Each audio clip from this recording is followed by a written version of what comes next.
Assalamualaikum warahmatullahi wabarakatuh. Bagaimana kabarnya teman-teman? Semoga teman-teman selalu dalam lindungan Allah ya.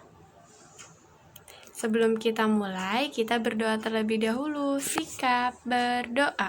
Tangannya diangkat, kepalanya ditundukkan. Doa sebelum belajar. Bismillahirrahmanirrahim. Rabbi zidni ilman warzuqni fahman. Ya Allah, tambahkanlah ilmu kepadaku dan berikanlah aku kefahaman. Amin. Nah teman-teman, sebelum Ustazah membahas materi fikih, Ustazah izin menyampaikan kembali aturan saat menyimak video. Yang pertama, pastikan membaca doa sebelum dan sesudah belajar.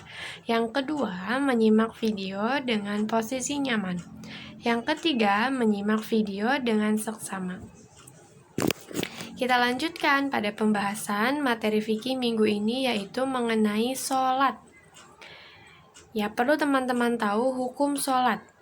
Ulama kaum muslimin telah sepakat bahwa sholat hukumnya adalah wajib. Hal tersebut mengacu kepada Al-Quran, sunnah, dan ijma ulama. Allah Subhanahu wa Ta'ala berfirman, yang artinya, dan laksanakanlah sholat, tunaikanlah zakat, dan rukuklah beserta orang yang ruku. Quran Surat Al-Baqarah ayat 43. Ayat ini menerangkan bahwa Allah memerintahkan kepada kita untuk melaksanakan sholat. Nah, ijma ulama telah bersepakat bahwa sholat 5 waktu hukumnya adalah wajib. Rasulullah Shallallahu Alaihi Wasallam bersabda, yang artinya sholat adalah tiang agama. Barang siapa yang menegakkan sholat, maka berarti ia menegakkan agama. Dan barang siapa yang meninggalkan sholat, berarti ia merobohkan agama. Hadis riwayat Bukhari Muslim. Nah, kemudian hukum meninggalkan sholat. Jika seseorang meninggalkan sholat karena ketidaktahuannya dan berdampak terhadap pengingkarannya, maka dia harus diingatkan dan diajarkan tentang kewajiban sholat.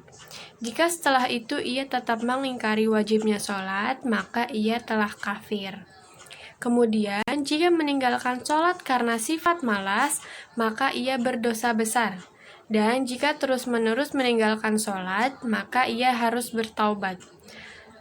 Rasulullah Shallallahu Alaihi Wasallam bersabda, artinya, sesungguhnya batas yang memisahkan seseorang dengan kesyirikan dan kekufuran adalah meninggalkan sholat. Nah, selanjutnya adalah syarat dan sah sholat. Syarat wajib sholat, yang pertama muslim, yang kedua balik, yang ketiga berakal. Kemudian untuk syarat sah sholat, yang pertama melaksanakan sholat tepat waktu. Sesungguhnya sholat itu adalah fardu yang ditentukan waktunya atas orang-orang yang beriman. Quran Surat An-Nisa ayat 103.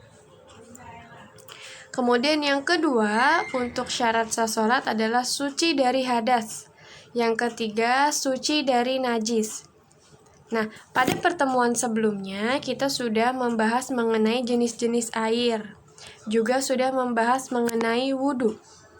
Nah, kedua hal tersebut merupakan termasuk dari syarat sah sholat, yaitu suci dari hadas dan suci dari najis. Kemudian yang ketiga, menutup aurat. Dijelaskan dalam Al-Quran Surat Al-A'raf ayat 31, hai anak Adam, pakailah pakaianmu yang indah di setiap memasuki masjid. Jadi ketika kita hendak sholat, maka kita diwajibkan atau kita diharuskan untuk menutup aurat. Ya, kemudian yang keempat, menghadap kiblat. Quran Surat Al-Baqarah ayat 144 yang artinya, maka hadapkanlah wajahmu ke arah Masjidil Haram, dan di mana saja engkau berada, hadapkanlah wajahmu ke arah itu. Nah, Masjidil Haram merupakan kiblat kita sebagai umat muslim. Kesimpulan dan ibroh pada pertemuan kali ini yaitu kita membahas mengenai sholat. Sesuai dengan firman Allah, sabda Rasul dan ijma ulama, sholat merupakan amalan wajib yang paling utama. Siapa yang meninggalkannya maka ia berdosa dan menjadi kafir.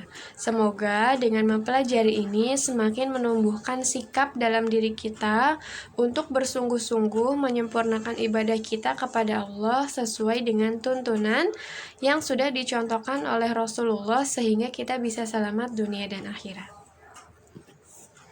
Kita tutup dengan membaca hamdalah. Alhamdulillahirabbil alamin.